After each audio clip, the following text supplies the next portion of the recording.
Hello दोस्तों, कैसे हैं आप सभी। आशा करता हूं अच्छे होंगे।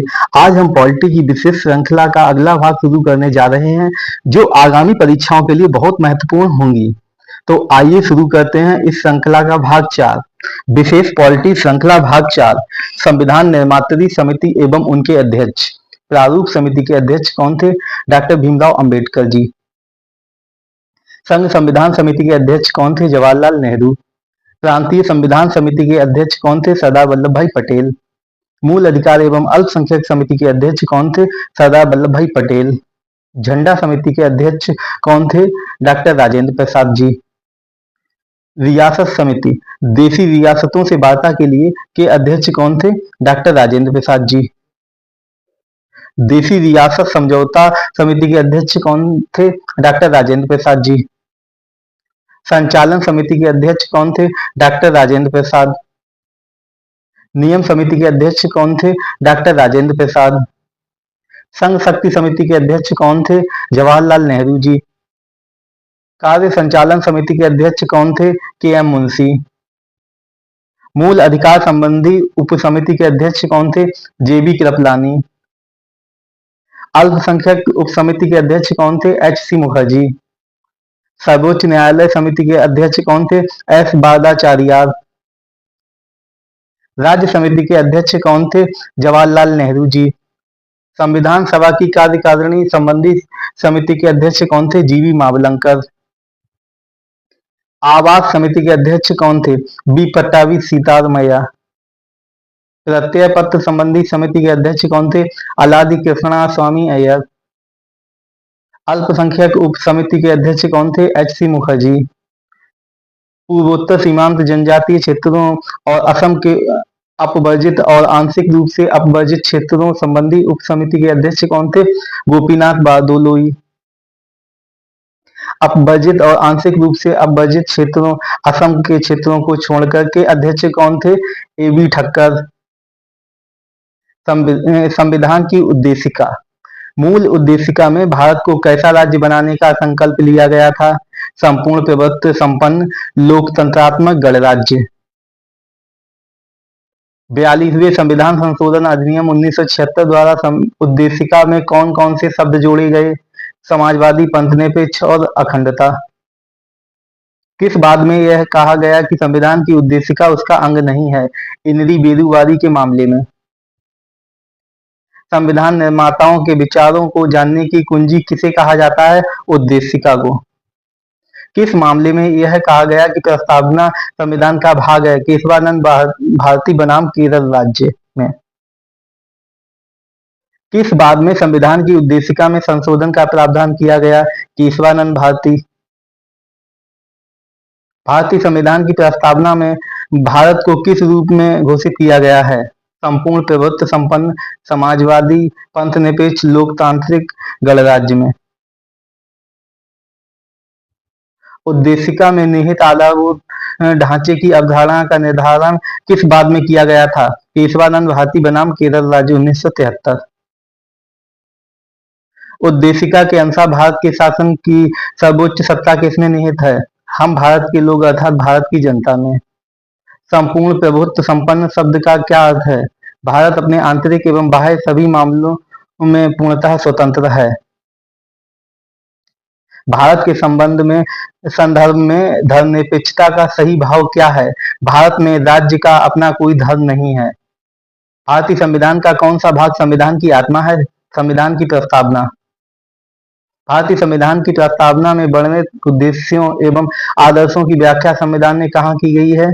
मूल अधिकारों, नीति निर्देशक सिद्धांतों एवं मूल कर्तव्य के अध्यायों में। किस बाद में सर्वोच्च न्यायालय ने यह निर्णय दिया था कि अनुच्छेद 14, 16 तथा अनुच्छेद 39 घ के अंतर्गत स्त्री तथा पुरुष दोनों को समान कार्य के लिए समान वेतन का अधिकार एक संवैधानिक लक्ष्य है, अतः यह एक मूल अधिकार है। रणधीर सिंह बनाम भारत संघ। विश्व का प्रथम पंथ निरपेक्ष राष्ट्र कौन है? संयुक्त राज्य अमेरिका।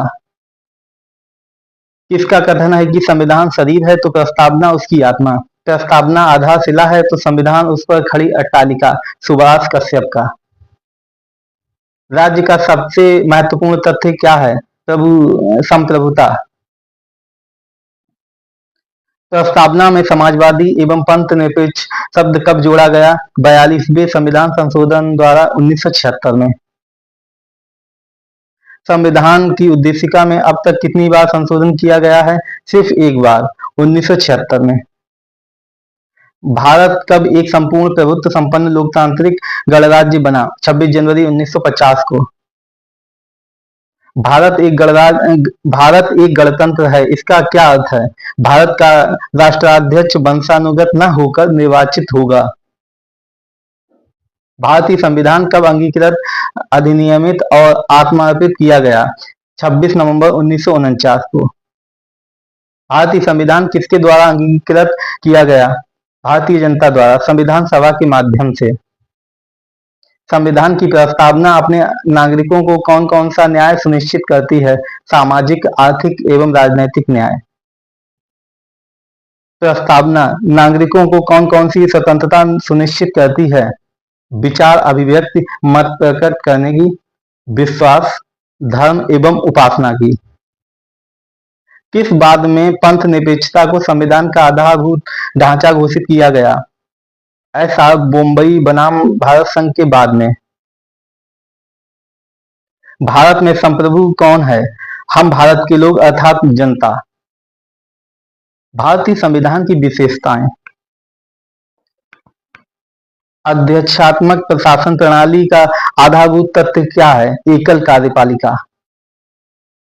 किस संविधान संशोधन द्वारा संपत्ति के मौलिक अधिकार को समाप्त कर दिया गया? 44वें संविधान संशोधन अधिनियम 1978 द्वारा। अनुच्छेद 300 का के अंतर्गत अब संपत्ति का अधिकार कैसा अधिकार है? विधिक अधिकार। ऑस्टिन ने किस संवैधानिक उपबंध को राज्य की आत्मा कहा है? राज्य के नीति निर्देशक तत्वों को। भारत का संविधान कैसा है? अंशतः कठोर और अंशतः लचीला। किसका कथन है कि भारतीय संविधान अधिक कठोर तथा अधिक लचीले के मध्य एक अच्छा संतुलन स्थापित करता है? केसी वियर। किसने भारतीय संविधान को अर्धसंघीय संविधान कहा है? केसी वियर ने। भारतीय संविधान को आवश्यकता से अधिक कठोर संविधान किसने कहा है? सर आइवर जेनिक्स ने। भारतीय संविधान का स्वरूप किस प्रकार का है? संरचना में संघात्मक एवं भावना में एकात्मक। भारतीय संविधान में संघीय शब्द की जगह किसका प्रयोग किया गया है? राज्यों का संघ। किसने भारतीय संविधान के बारे में कहा है कि यह एक ऐसा संघ है जिसमें केंद्रीयकरण की सशक्त प्रवृत्ति है? सर आइवर जेनिक्स ने। किसका कथन है कि भारतीय संविधान को संघात्मक के तंग ढांचे में नहीं ढाला गया है? Doctor BR Ambedkar. संघात्मक संविधान का सबसे प्रमुख लक्षण क्या है? केंद्र और राज्यों के मध्य शक्तियों का वितरण। भारतीय संघवाद को सहकारी संघवाद किसने कहा है? जी ऑस्टिन ने। संघात्मक संविधान के प्रमुख लक्षण क्या हैं? शक्तियों का विभाजन, लिखित संविधान, संविधान की सर्वोच्चता, संविधान की अपरिवर्तनशीलता तथा स्वतंत्र न्यायपालिका। भारतीय संविधान में एकात्मक संविधान के प्रमुख लक्षण कौन कौन से हैं? एकल नागरिकता, राज्यपाल की राष्ट्रपति द्वारा नियुक्ति, आपातकालीन उपबंध, अखिल भारतीय सेवाएं, संसद की नए राज्य निर्माण की शक्ति तथा राज्य सूची पर संवाद की विधि बनाने की शक्ति आदि। मूल भारतीय संविधान में मताधिकार की न्यूनतम आयु कितनी थी? 21 वर्ष। किस संविधान संशोधन द्वारा मताधिकार की न्यूनतम आयु 18 वर्ष नियत की गई? 61वें संविधान संशोधन अधिनियम 1989 द्वारा।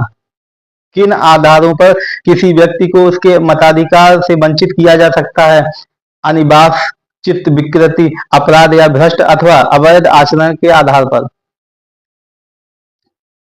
किस बाद में सर्वोच्च न्यायालय ने कहा था कि भारतीय संविधान एक परिसंघात्मक संविधान है और परिसंघवाद संविधान का आधारभूत ढांचा है? SR बॉम्बई बनाम भारत संघ 1994 के बाद में। किसका कथन है कि भारतीय संविधान इस सिद्धांत को मान्यता देता है कि परिसंघीय सिद्धांत की अपेक्षा देश हित सर्वोपरि है? आइवर जेनिक्स का। दोस्तों इसी के साथ हमारी प्रश्नोत्तर श्रृंखला का ये भाग यहीं पर समाप्त होता है। धन्यवाद दोस्तों। हाँ दोस्तों, इसी के साथ एक शायरी हो जाए। जीवन का सबसे बड़ा गुरु वक्त होता है, क्योंकि जो वक्त सिखाता है वो कोई नहीं सिखा पाता है। धन्यवाद दोस्तों।